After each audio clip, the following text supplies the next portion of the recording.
Selamat datang di Pojok Santai.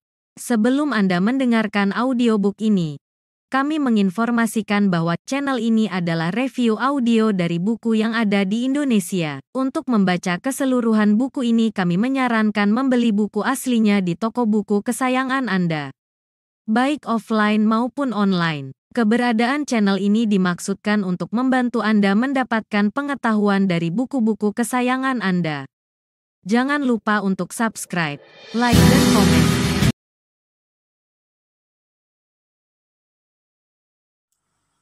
Selamat datang di Pojok Santai, channel khusus yang membahas komik dan novel dengan cara asyik.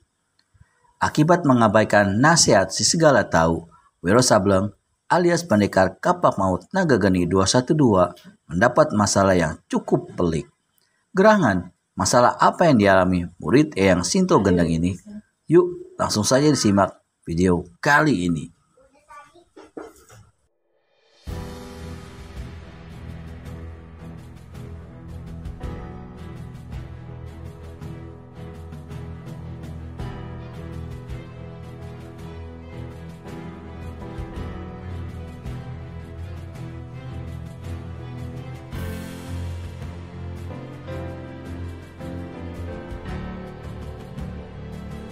Anak-anakku, kalian semua dengarlah.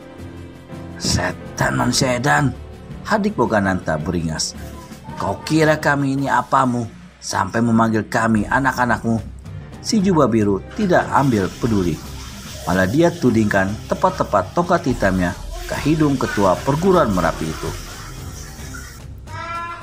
Kalian dengar dulu, jangan ganggu bicaraku. Siapa yang bertindak lancang akan celaka seumur hidup, akan dirundung malam selama hayat, akan dikutuk dewa-dewa di kayangan.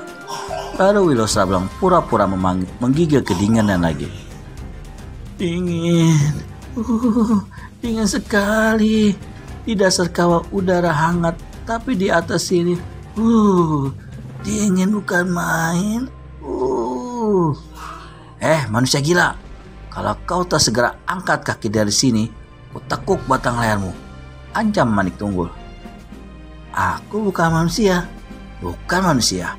kata Wiro lantang keras hingga setiap orang yang mendengar tergetar hatinya, tergetar dadanya. Aku adalah titisan dewa di kayangan. Aku penghuni Gunung Merapi ini.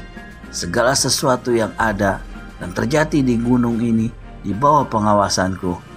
Kalian tahu, hai manusia-manusia ceroboh, pesta perkawinan yang kalian rayakan di sini tanpa meminta izin pada dewa-dewa di kayangan telah membuat dewa-dewa marah semua. Kalian hendak dikutuk, hendak disapu dengan angin topan dari puncak Gunung Merapi ini. Tapi dengan memandang aku, dewa-dewa masih sanggup beri ampun pada kalian. Pendusta, bentak Manik Tunggul. Kau kira kami bisa dikelabui oleh orang gila macammu? Wiro Sableng menyeringai dan keluarkan suara mengekeh. Dalam hatinya dia memaki. Aku pendusta katamu. Aku orang gila bilangmu. Kau akan lihat, kata Wiro pula dengan suara keras. Dia melangkah seringan kapas ke tepi kawah yang terletak 20 tombak dari panggung. Jarak yang 20 tombak itu dicapainya dengan beberapa kali gerakan kaki saja hingga semua orang menjadi tertegun. Di tepi kawah, Wiro komat-kamitkan mulut. Dalam hati dia geli sekali. Kemudian tongkat pendek batu hitam di tangan kanannya diacung-acungkan ke udara dan pecahan kaca rias diputar-putarnya kian kemari. Kemudian terdengarlah kumandang suaranya yang menggelegar ke dasar kawah dan dipantulkan kembali ke atas. Wahai dewa-dewa di kayangan, kalian telah menyaksikan sendiri bagaimana hari ini di hadapanku ada manusia-manusia yang hendak mengotori tempatmu yang ada di bawah pengawasanku. Kalian dengar sendiri bagaimana manusia-manusia itu mengatakan aku sebagai pendusta, sebagai tukang kelabu, sebagai orang gila. Demi memandang mukaku, Demi menjaga kesucian tempat ini dan demi kebesaran namamu, kuharap perlihatkanlah kekuatanmu. Hukumlah mereka.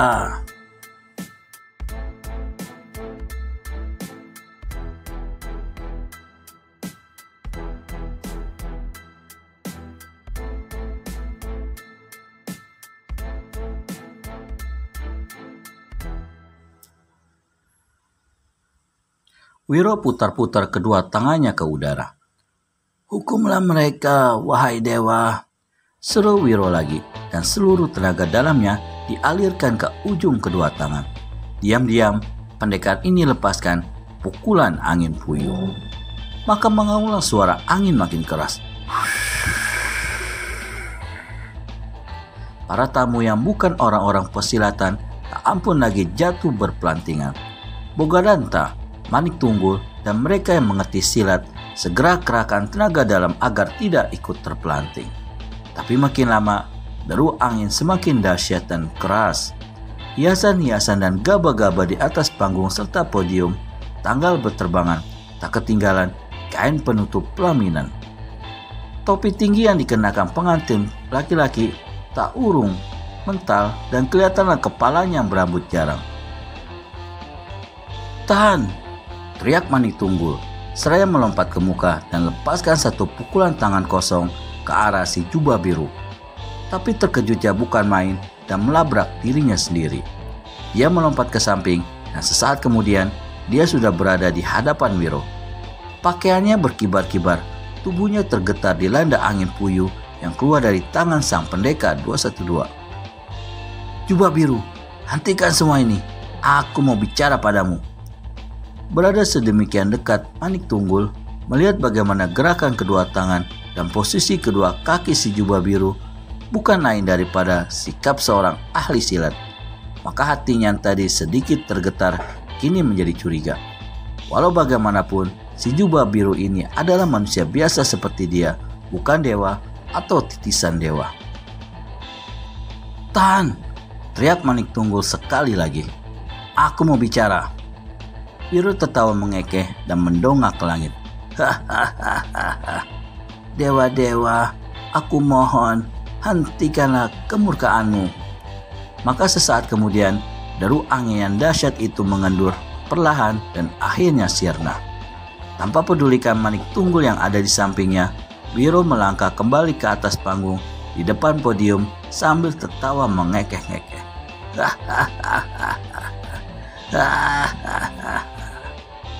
Masih untung dewa mau mengampuni kalian, manusia-manusia sombong, kata Wiro.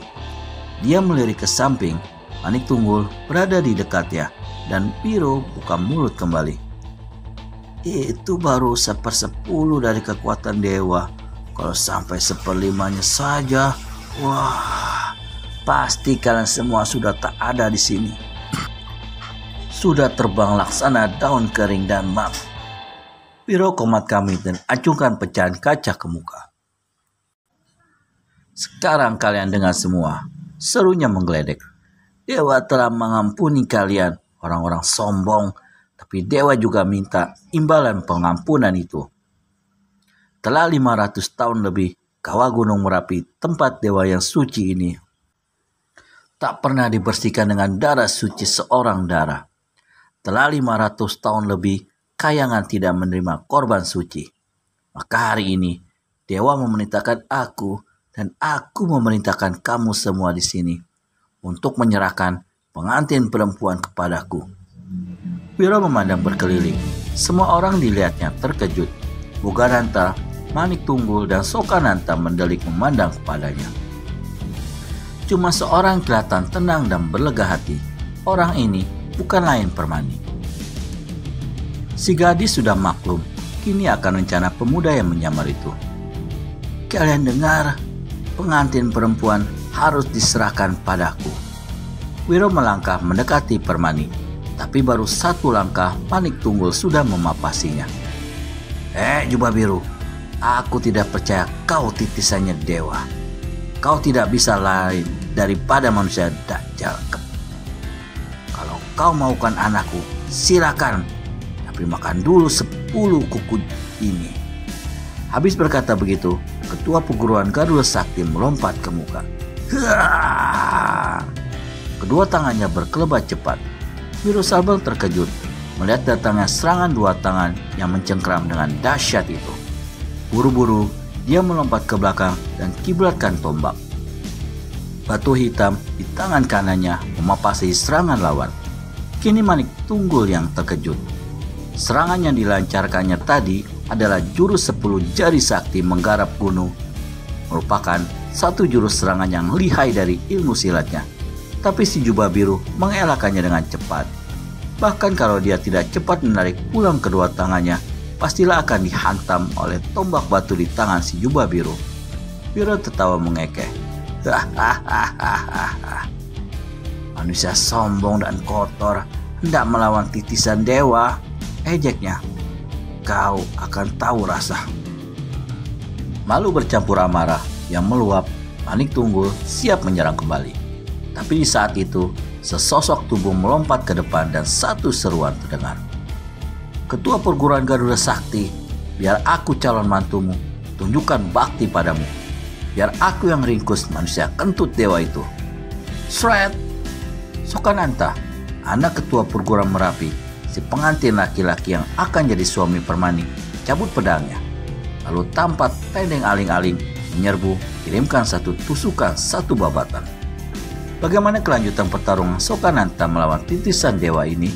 Temukan jawabannya di video selanjutnya hanya di channel Pojok Santai. Segera subscribe dan tekan tombol lonceng untuk mendapat notifikasi video terbaru dari kami. Terima kasih dan sampai bertemu kembali.